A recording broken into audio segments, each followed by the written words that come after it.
looking at last year Mr. Olympia lineup, right? There's a possibility that Hadi might not make it to the States. That's -1. And Hunter, he's not going to be in this lineup because he took the year off. So if Hadi and Hunter is missing from this lineup, that means somebody else had to come in.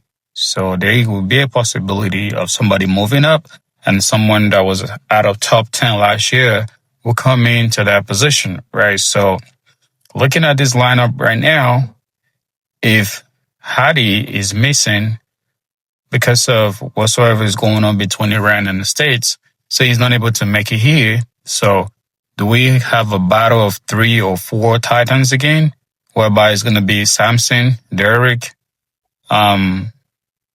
Nick, and the big man himself, Andrew Jack, and who? Okay, this guy's not a big man, but is a well complete bodybuilder, Martin Fitzwater. So who do you think is going to move into this position? Like I said, because we know Hunter is not competing this year, and there's a possibility Hadi might not make it. So who do you think will move into that spot?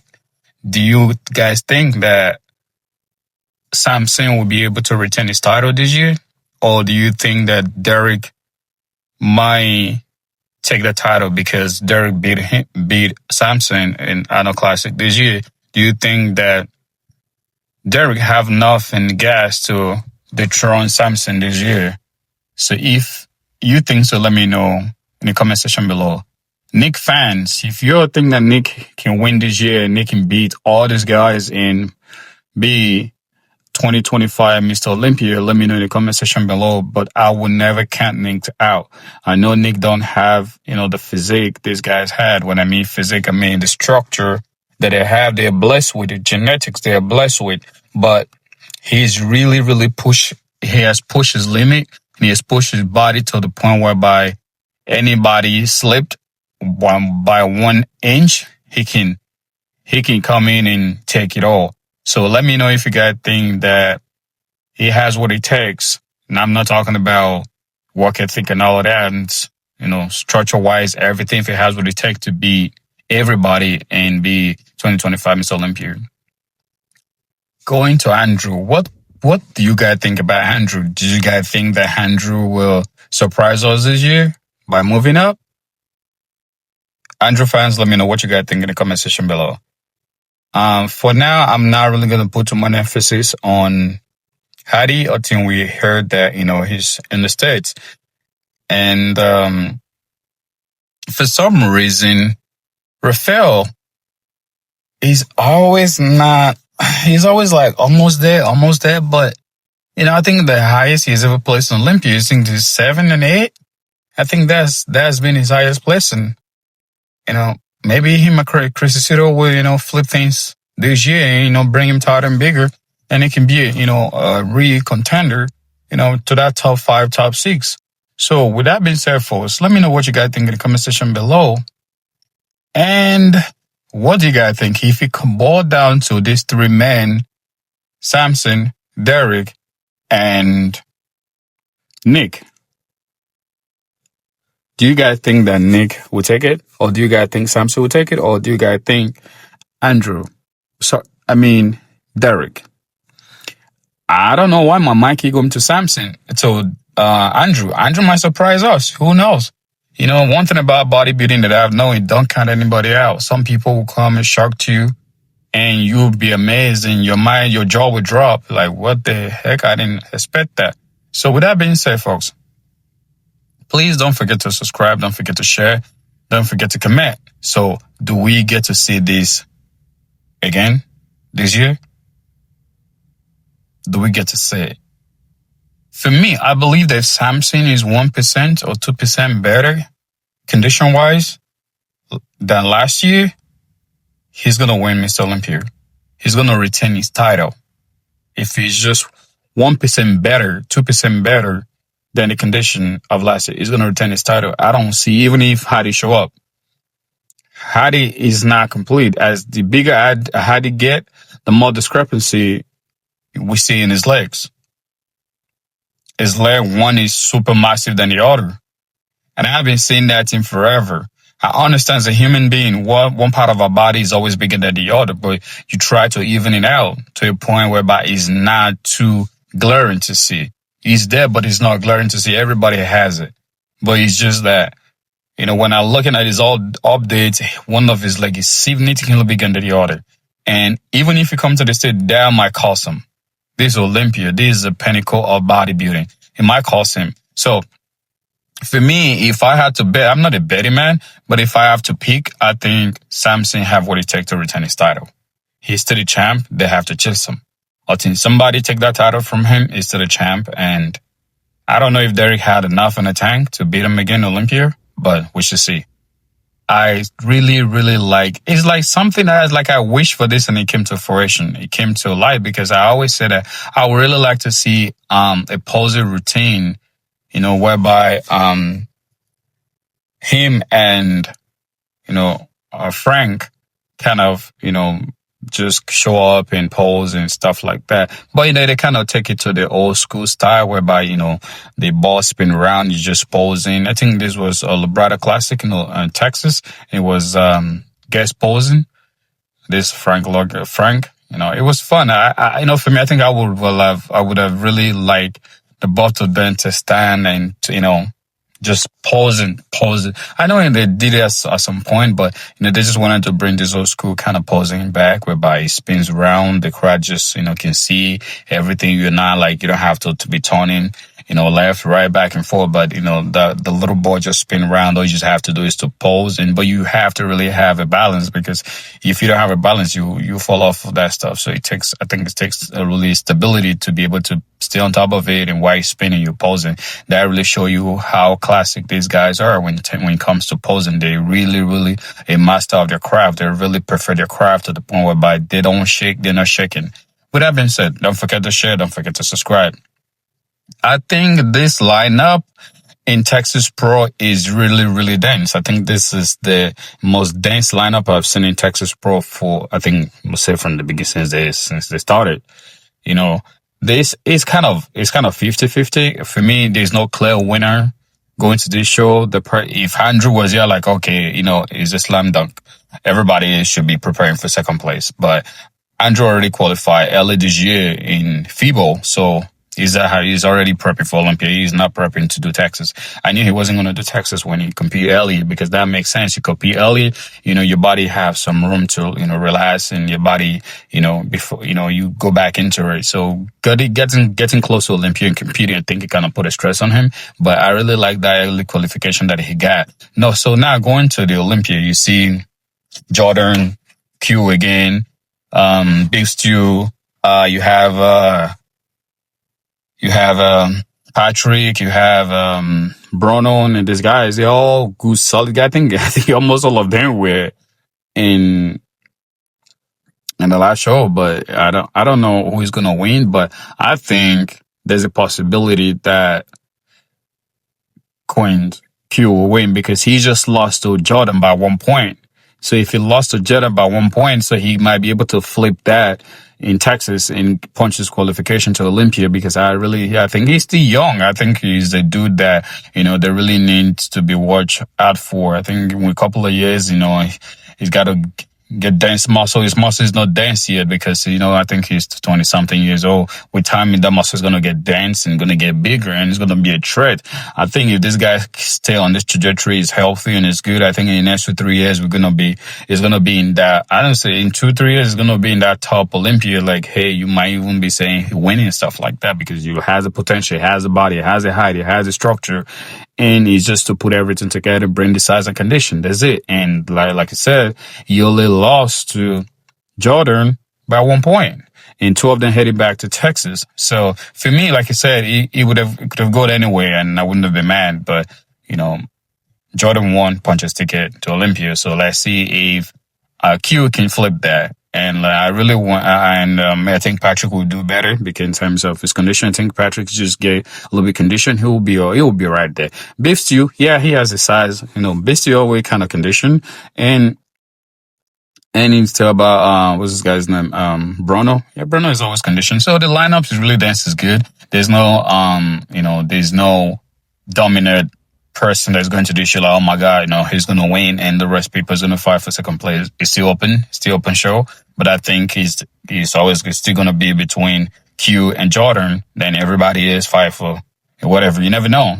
It's not a finger like this can change your preparation for 16 weeks, 14 weeks, 12 weeks, whatever weeks you took to prepare for the show. So with that being said, folks, like I said, please don't forget to share, comment, and subscribe. Those help the channel to grow. You can't really do anything for me. The only thing you can do for me is just to punch that like, share. It doesn't take anything from you. It's free. So please do that for me, and I would truly appreciate that. For those of you that have subscribed to my channel and stuck with me, I really appreciate you guys. You guys are the true MVP because you guys are just, guys that truly love bodybuilding. There are people that love bodybuilding, they pay fan. They're just people that just like, oh, that's it, so we know the difference. So if you're a true bodybuilder fan, don't forget to subscribe, share, comment, and let's grow together. That's the only way we can push the sport forward is by, creating more audience.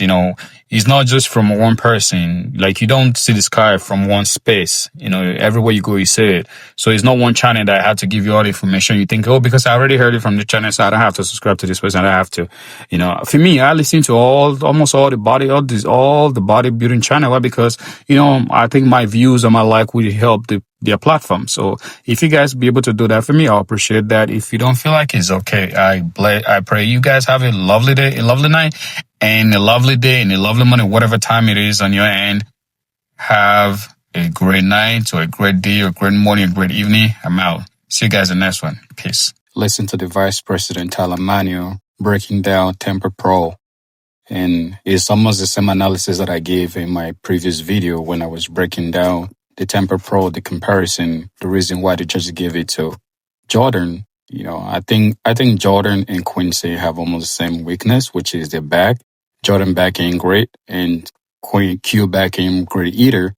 But I think the reason why Jordan. Hi everyone, Tyler Mannion here, NPC and IPB Pro League Vice President, and this will be your Tampa Pro recap for Open Men's Bodybuilding, brought to you by Superpower. So the Men's Open show I thought was really, really good. Obviously a very, very deep lineup. There was guys, in the second call out, even guys outside the top 10 that have been very, very good bodybuilders. And this was just a really fun show to judge, a great lineup. And I think some guys showed some massive, massive improvements at this show. So obviously our top two were Jordan and Quinton. For Jordan, I felt like he improved a lot since last year. He definitely added some more size, definitely added more density, brought up some of his weaker points, and overall his conditioning was very, very good. He was very conditioned. For Quinton, I thought this was a big statement show for him as well. Obviously, last year did not go as planned for him. He came in a lot smaller. His conditioning has always been more of an issue for him. Last year was probably the worst it ever was. I think now he showed that size-wise, he's back. Basically, everything about him is back on track, and you see the massive, massive potential that he has. This is a guy that in a couple years now, if he trends in the right direction like he did from last year to this year and it keeps going forward, he's going to be fighting for major, major top spots at the Olympia if he can fill in these gaps with his physique. So obviously his potential is really limitless when you look at his physique. Now we'll go into comparing both of them and what I saw on this day. Obviously, before we go pose for pose, conditioning was a major factor here. Conditioning and density. You're going to hear me reference this a lot in a lot of the poses. So Jordan's conditioning was 100% spot on. His density was brought up in a lot of areas. Quinton's conditioning was still a little bit lacking. If I was going to take a guess, I would say he probably didn't want to try to really push the conditioning too far because he wanted to show off his added size and added tissue. But,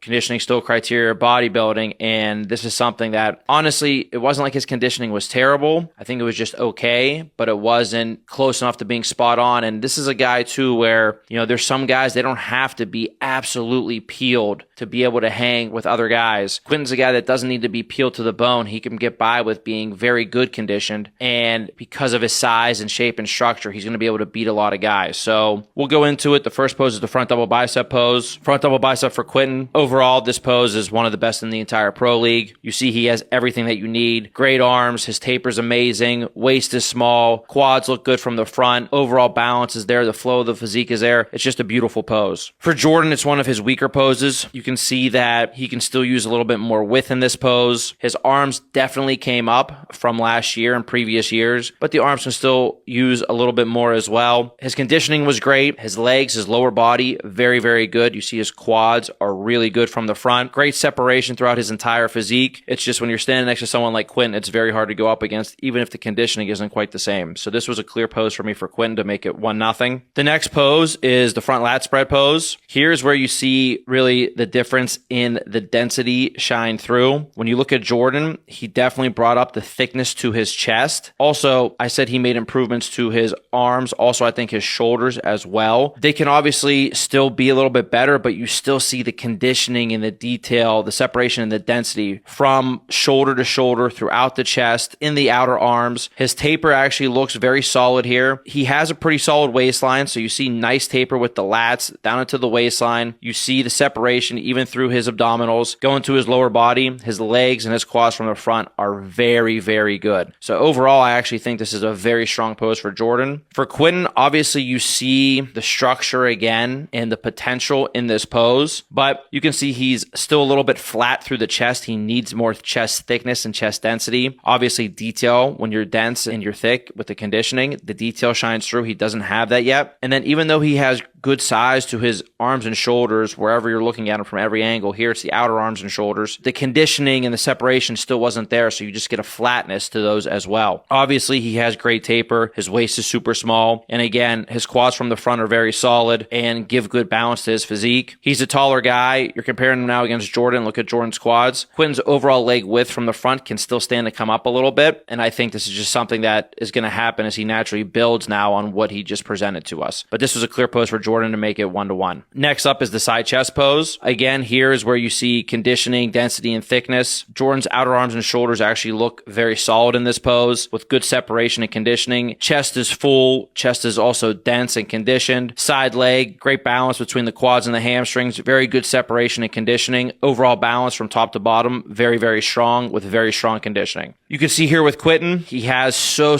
much potential again, but you can see side leg, he definitely needs a little bit more size to his side leg, especially in the hamstring area. And again, the chest is just a little bit flat. You don't see that conditioning and density through it. And again, same with the outer arms and shoulders. You can see very good size to the outer arms and shoulders, but the conditioning and separation just not quite there. So for me, this was a pose for Jordan to make it 2-1. Next up is the back double bicep pose. This is a pose for both of these guys that they can definitely keep improving going forward. Jordan, I thought, improved this pose a lot from just last year. I would say this is Jordan's weakest pose, since he turned pro. He has continued to improve it year over year. He still needs to work on adding a little bit more density and thickness back there, and he can also still add a little bit more width to the back here as well. But again, the outer arms and shoulders, you can see the improvements. They look good. They're separated. The size looks solid. Nothing looks really small or imbalanced. Then again, you go into the lower body. Hamstrings are in. The leg width is there. Everything looks balanced from head to toe. For Quinton, this has also probably been Quinton's weakest pose overall for him since he turned pro. You can see that the lines are there. Now everything just needs to be filled in. Even I think, which has always been a problem for him, his lower back and his lower lats, there was definitely more mass there. So you see that nice taper. Again, the conditioning with the outer arms and shoulders, when he gets that conditioning in, those are going to pop so much because he has good size there. The back needs more thickness, 100% for sure in this pose. I actually think as he's doing this, he's going to make his back wider as well. That's just going to naturally come up as he's improving his back.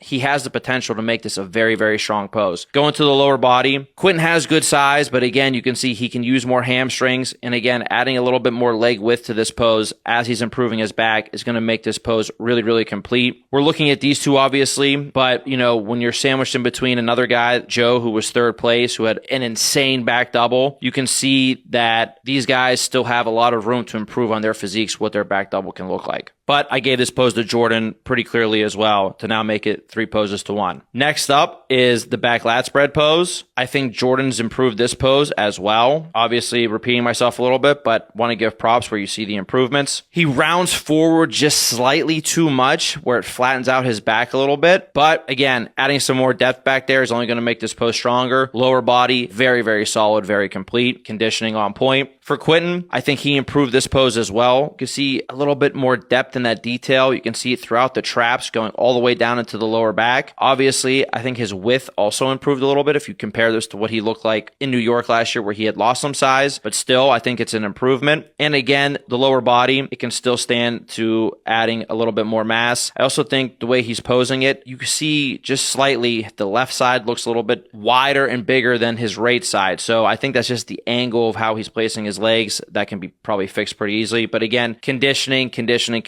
really showed through here. This was a pose to Jordan to make it 4 poses to 1. This pose was actually a very close pose. Why is that? Even though, again, you look at their legs from the side, Jordan obviously has better and more complete legs. The conditioning favors him. Upper body wise, I still think Jordan's arms and shoulders in this pose improved. You see the separation in the detail. Also, the size is there. His chest stays thick and full. His midsection is detailed, but as we were posing them, we're looking at everything. Jordan was having just a little bit of trouble keeping that midsection flat in this pose. That's going to take this pose up to another level for him, especially when he's in this condition. For me, Quinton, he hits this pose very, very well. His waistline looks great. His chest actually looks pretty full in this pose. He's able to let his chest look fuller in this pose than he does, say, in the side chest or in the front lat spread. So when you go overall head to toe in this pose, I actually really, really like the way Quinton looks. For me, this is basically a 50-50 pose. If I had to choose, I would probably lean just slightly towards Quinton at first, but as we pose them, and especially at the finals at night, I think Jordan's conditioning and everything else was just too much to handle. So for me, I edged this way in prejudging towards Quinton, but in the finals, I definitely gave it to Jordan. So prejudging, 4 poses to 2 for Jordan right now. Finals, 5 poses to 1 for Jordan. Next up is the ab and thigh pose. The ab and thigh for Jordan, I think he can hit this just a little bit better. The way he hits it now, he kind of makes his chest seem a little bit flat. He also isn't showing his